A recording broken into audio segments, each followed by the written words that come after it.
nga mga kabayan, nandito tayo sa reclamation. Kita nyo naman yung haba ng tambak at haba ng lapad ng ating mga nakikita sa harapan natin. So ngayon kita nyo naman hanggang doon sa may Gloria Maris. Kita na natin dito. At tapos nga yung truck ay nagdidilig po siya ng buhangin para mapatag po yung buhangin. At ito yung makinang are ay yan po yung parang umihigop ng buhangin sa ilalim. Yan. So maraming salamat guys. Thank you so much. Sir Bal Ayala in the house. So counting update lang po tayo. At counting pag hindi pa nakasubscribe sa aking YouTube channel Sir Bal Ayala, pa-subscribe na rin po mga kabayan. So ito po ay ginagawa ko para sa ating bayan. So pinapakita ko yung mga nangyayari dito sa Pilipinas. So marami naman nababago mga kabayan. Maraming nababago tulad na patatapos na yung Inlik Steel Connector Project. Malapit na sa magduduksong magkukunik po yun sa may Pandakan po yun, malapit na. So nasa tapat na po siya ng PUP. So ang ibig sabihin ko naman, lampas ang PUP marami na gumagawa. At tuloy-tuloy na po yan hanggang doon sa may Pandakan po yung Inlik connection. Ito naman po ay tuloy-tuloy na rin. Ayan, may mga parting na barko doon sa tinuro ko kanina sa may buwa. Kung nandun naman tayo ay okay naman. Salamat po na marami.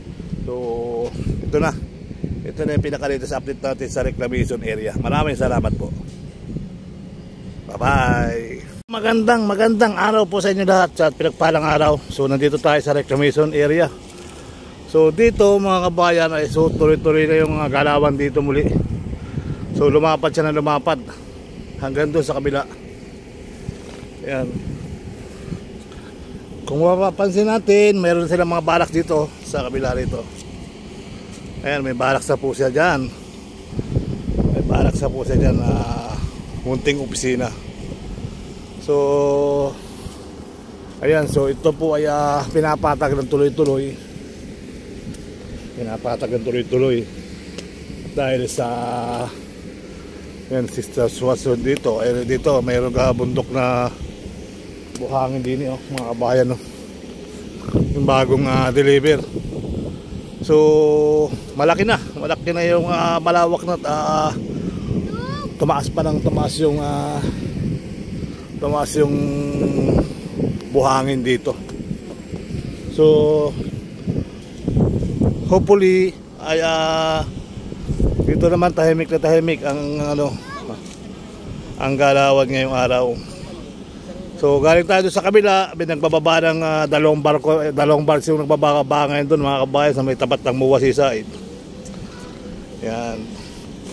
May tapat ng Muwa Seaside, dalawang barko silang nagbababa at so kaninang umaga may nagbaba rito isa.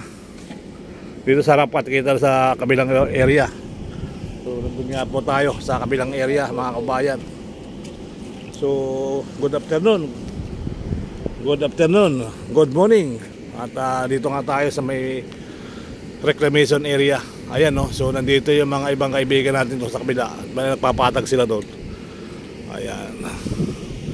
Ito yung nagbabacuum na ito yung makina na nagbabacuum. Dito rin nagbababa siya ng buhangin So kung mapapansin nyo itong mga ganitong mga makina ay sila yung umihigop ng mga buhangin sa ilalim. Itong mga makina ito. Hanggang marami sila doon hanggang sa may dagat doon.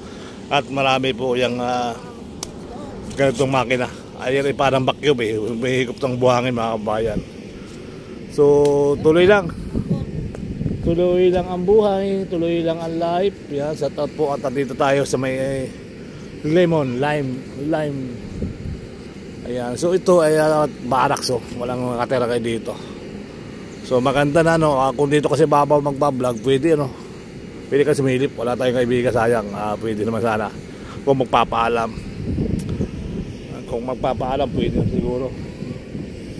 Pwede umakyat sa may ringgeriang yan. So malay mo kung papala rin meron tayong making kaibigan So andun po yung namatay natin mga balak sila. Dami na patindamuhin dito. Ayan Ayan yung bako tatakpan kasi ng puno yung bagong balak dito. May bagong balak ako nakita doon nung nandun ako sa kabilang ibayo sa may Muwa Seaside, sa may Jokno Boulevard. Ayan yung tatakpan siya ng natatakpan siya ng punong kahoy. So ayan yung bulldozer oh. Anong tawag ko yan? Bulldozer ba o ano? Grader. Grader. Grader yan mga bayan. Hindi naman yung bako, grader yan mga. So ito yung nandito yung ibang equipment ito. Nandito bako ito nakabaligtad para ko yan. Yan, so nandito yung mga ibang equipment mga kabayan. Yung tinatawag natin bako, nakapila yan dyan oh. Yan. So magandang araw sa atin lahat at may kami kalab shout out po at Luzon, Visayas, Mindanao, Siarbal, Ayala. So muling sinilip dito yung kaganapan dito sa may reclamation hanggang doon sa mga ilang area. Ayun oh, hanggang doon yun sa kabila doon mga kabayan. So kung papala rin tayo, mga kapagpaalam sana tayo dito, eh baka tayo mabalalan ko dyan kung basta-basta na lang. Dapat may makausap tayo dito na hakat tayo dito sa may hagdanan lang naman para masilip natin yung ibang masisilip pa. At talagang dito wala lang masisilip eh, kundi buhangin na lang ng buhangin makikita mo rito. Ayan, at dinidilig na rin po ng mga truck. Ngayon po ay ang dala po ng truck naman po ang dala niya at nagdidilig siya na po ng sinisiksik niya. Kaya po yan nagdidilig para masiksik po yung buhangin mga kabayan. Ayan. So ang dala niya pala ngayon paakyat ay tubig naman. Ayan, tubig po siya. So hopefully ayan ang ating update dito sa reclamation area. So nandun na yung grader mga kabayan sa kabila oh.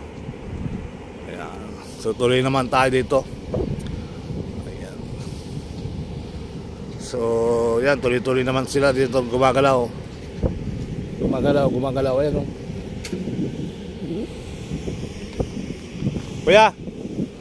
Kuya ko, pwede ba sumilip dyan sa hagdan? Ha? Pwede? Okay lang? At 5 minutes lang naman ano. Ate, sa paalam ako sa iyo ha.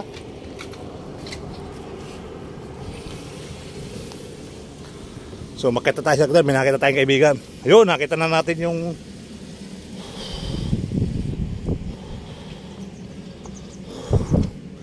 So nakita na natin yung barracks.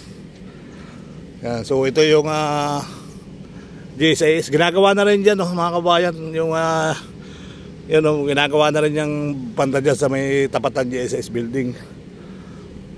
So ito, kita nyo kita nyo yung mga bangkang yun guys. So parating na Kita na pala dito yung nagbababa ng buhangin doon sa kabilang ibayo. So itong isang bundok ito puro bato. Ayan, ito puro bato yan. At yung truck ay binabasa yung mga buhangin. Ayan. So yun yung bagong balak sila mga kabayan. So yung mga bato nandito sa tabi at nawala na sa isay. Kasi wala na yung tubig dagat. So yan po yung mga building sa MOA yan. So ayan, nagdidilig siya ng buhangin mga kabayan. So ang daming mga bars dito, nagtipon-tipon sila dyan. So ito pala itsura nito. Ayan, may kutsi pa. So ayan yung pinakalitis natin dito mga kabayan. Yan, hanggang doon sa hanggang doon sa may sa may Harbor Square, ano to? Sa may dating restaurant Gloria Maris. Yan, Gloria Maris itong nasa kantong ito. At yan yung bilog na may bilog natin yung babaan na helicopter ay winasak na rin po yan. Winasak na rin yung dating para sa kalsada ng babaan na helicopter. So ayan, ang dami nakalutang sa karagatan mga kabayan. Shout out po sa inyo lahat at bongga-bongga yan yung ating reclamation area. So napakalawak na yan po mga kababayan ko. Dahil tuloy-tuloy naman yung truck na nagdidilig ng buhangin. Ayan po, nakikita nyo naman siya. At dito naman naglalakaran yung mga tao. Andito si Kuya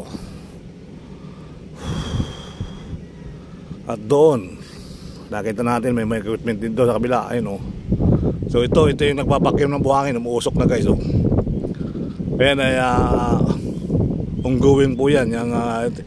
Parang siya ang naglalabas itong mga buntok nito. Siya na yung nagtatapon dyan. Ayan. So muli po ay magandang araw at talaga namang ang katuwa naman ano. At yung sitwasyon dito, andun yung bike ni Sir Balayala sa kabilang kanto. Ayan. So ayan po yung sitwasyon. Ayan, didilig ng truck, diretso yung truck oh.